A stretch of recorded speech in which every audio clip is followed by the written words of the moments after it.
एक अहम खबर, इसके साथ शुरुआत करें। यूक्रेनी एटमी लेबोरेटरी पर रूस ने हमला कर दिया। खार्किव में एटमी लेबोरेटरी पर हमला किया है। लेबोरेटरी में यूक्रेन का संवर्धित यूरेनियम हमले के बाद रेडिएशन का खतरा बढ़ गया है।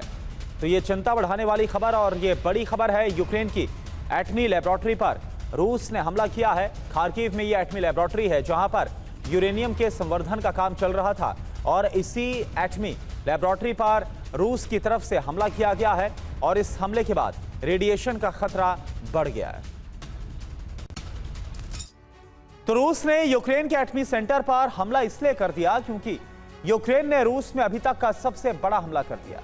यूक्रेन ने पहली बार रूस के 12 प्रांतों में इतना बड़ा हमला किया। यह पहली बार है जब हमले के लिए यूक्रेन ने यूरोपीय देशों के एयर स्पेस का इस्तेमाल किया।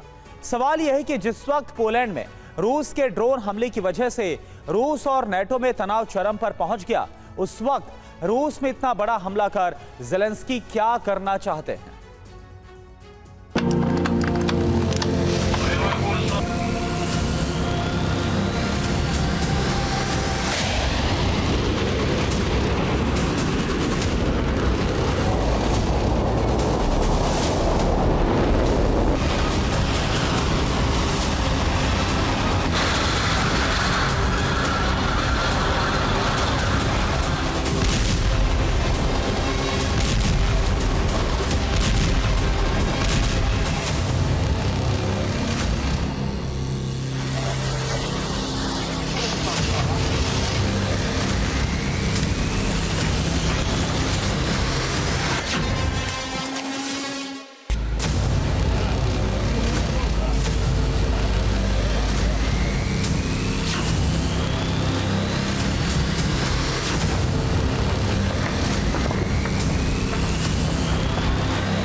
यूक्रेन युद्ध को 4 साल होने वाले हैं, लेकिन ये पहली बार है कि यूक्रेन ने रूस की धरती पर इतना बड़ा, इतना भीषण, इतना विध्वंसक और इतना भयावह हमला किया है।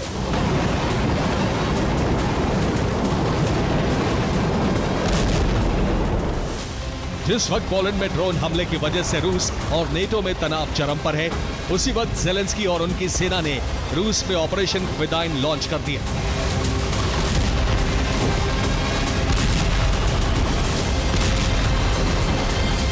इस ऑपरेशन के तहत ज़ेलेंस्की की सेना ने रूस के 12 शहरों में एक साथ जबरदस्त बमबारी की।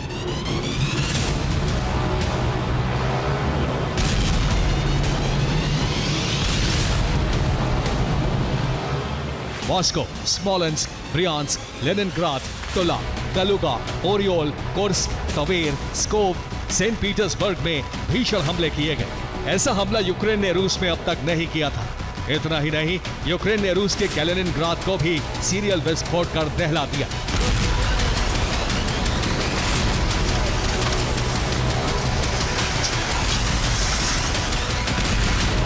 यूक्रेन ने रूस में न सिर्फ पहली बार इतना बड़ा हमला किया है, बल्कि पहली बार हमले के लिए यूरोपीय देश पोलैंड और बाल्टिक देशों के एयर स्पेस का इस्तेमाल किया।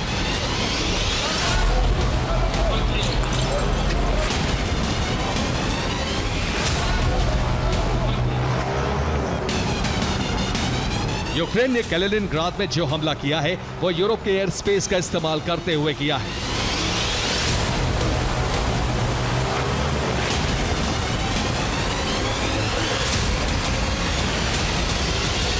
रिपोर्ट के मुताबिक यूक्रेन के हमले की वजह से कैलिनिनग्राद में न सिर्फ रूसी सेना का ठिकाना तबाह हो गया, बल्कि कई इमारतें बर्बाद हो गई। इतना ही नहीं, रूसी सेना से जुड़े 2 पावर स्टेशन में भी आग लग गई।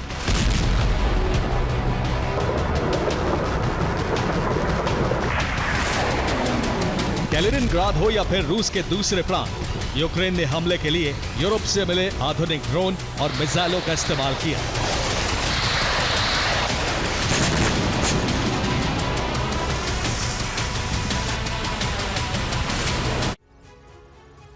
मॉस्को हो या फिर स्लोमेंस्क, ब्रियांस्क हो या फिर लेनिनग्राद, तुला हो या फिर कलुगा, ओरियोल हो या फिर Kursk, Tver, Pskov, Saint Petersburg और कैलिनिनग्राद, यहां पर यूक्रेन ने एक साथ धावा बोला। यूक्रेन के हमले के बाद रूस में जलजला आ गया। पहली बार रूस के 12 प्रांत एक साथ जलने लगे। यूक्रेन ने रूस में पहली बार यूरोप की तरफ से हमला किया। हमले के लिए पहली बार यूरोप के एयर स्पेस का इस्तेमाल किया गया। पोलैंड के एयर स्पेस से रूस के कैलिनिनग्राद में हमला किया गया।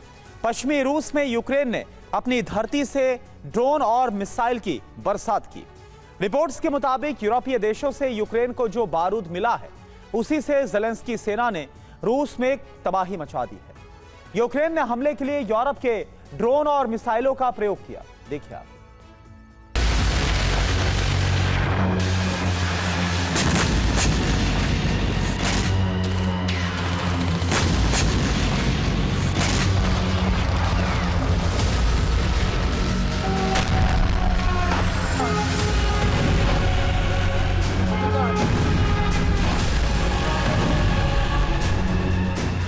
यूक्रेन के टारगेट पर इस बार पूरा पश्चिमी रूस था।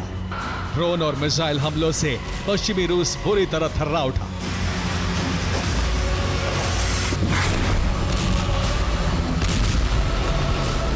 सबसे भीषण हमले स्मोलेंस्क में किए गए।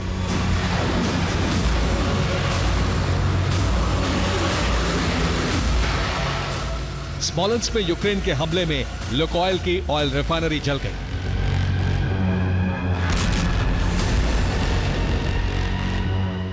यूक्रेन के हमले में स्मोलेंस्क टीवी का टावर भी ध्वस्त हो गया।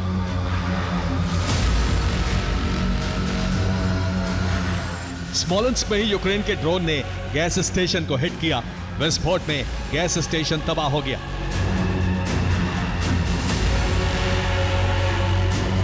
यूक्रेन ने सेंट पीटर्सबर्ग के उस्ट-लुगा पोर्ट को भी टारगेट किया। पोर्ट को नुकसान पहुंचा है। यूक्रेन ने सेंट पीटर्सबर्ग में करीब 50 ड्रोन फायर किए। रूस ने 30 ड्रोन इंटरसेप्ट कर लिए।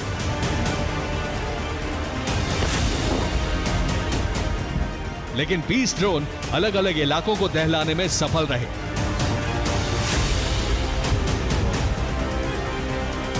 यूक्रेन के हमले से रूस के लेनिनग्राद में 5 इलाकों में इमरजेंसी लग गई। लेनिनग्राद में रूस के ऑयल पोर्ट को भी नुकसान पहुंचा है। रूस की राजधानी मॉस्को में 5 जगहों पर धमाके हुए। विस्फोट की वजह से कई इमारतों में आग लग गई।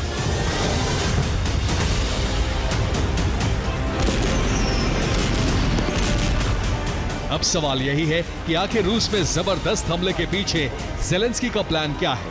तो सवाल यही है कि रूस में आखिर इतने बड़े हमले के पीछे ज़ेलेंस्की की खतरनाक साजिश क्या है? दरअसल पोलैंड में हमले के बाद रूस नेटो में तनाव है। ज़ेलेंस्की इस तनाव का फायदा उठाना चाहते हैं।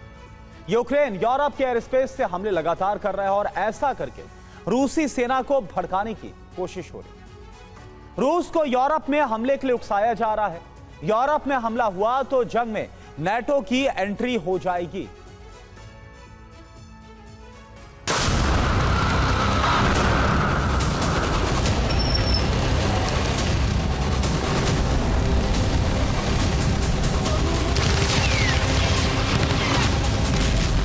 ज़ेलेंस्की चाहते भी यही है कि रूस और नेटो में जंग शुरू हो जाए।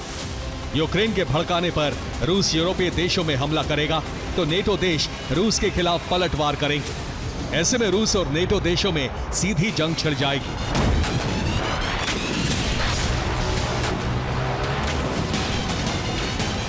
और इस तरह यूक्रेन पराजय से बच जाएगा। यही वजह है कि ज़ेलेंस्की रूस और नेटो की जंग को भड़काने में जुटे हैं।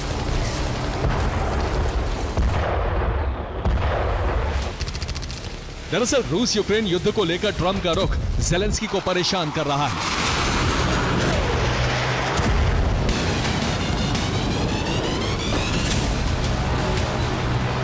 पोलैंड में रूस के ड्रोन हमले को डोनाल्ड ट्रंप ने गलती का परिणाम करार दे दिया है।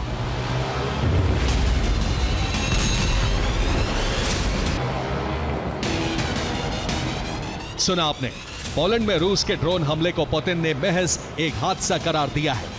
यही बात ज़ेलेंस्की को परेशान कर रही है। जेलेंस्की को बखूबी मालूम है कि बिना अमेरिकी मदद के वो जंग को जारी नहीं रख पाएंगे। इसीलिए जेलेंस्की इस युद्ध को विस्तार देने में जुटे हुए हैं। अपनी इसी नीति के तहत जेलेंस्की सेना रूस में भीषण हमले कर रही है। Bureau report, TV9, Bharatvarsh.